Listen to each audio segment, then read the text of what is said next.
Je vous propose de faire le point sur l'évolution des marges et des résultats des producteurs de volailles en 2019 en Vendée.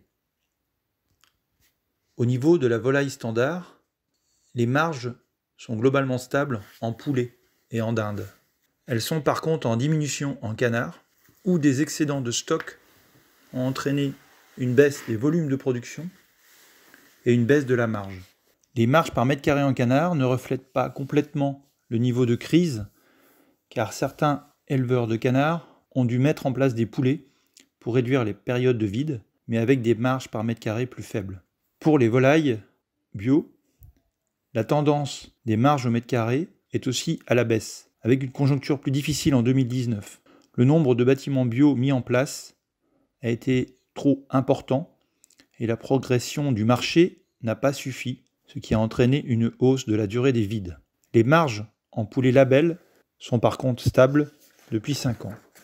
Toutes volailles confondues, le niveau d'EBE par UTH se stabilise, d'où un revenu disponible qui a tendance à diminuer, avec des investissements soutenus en volaille et des coûts de bâtiment en forte hausse.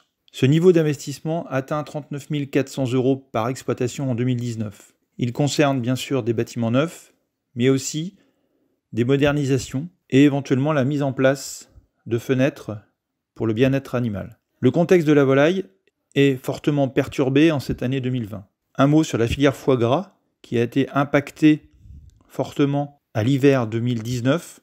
La limitation des promotions dans le cadre de la loi Egalim a entraîné une baisse des volumes entre 10 et 15%. Et cette filière foie gras est aussi fortement impactée en 2020 par la fermeture des restaurants. Pour l'activité canard, les stocks restent élevés et les mesures de confinement vont aussi avoir un impact, sans doute en 2020, sur les volumes.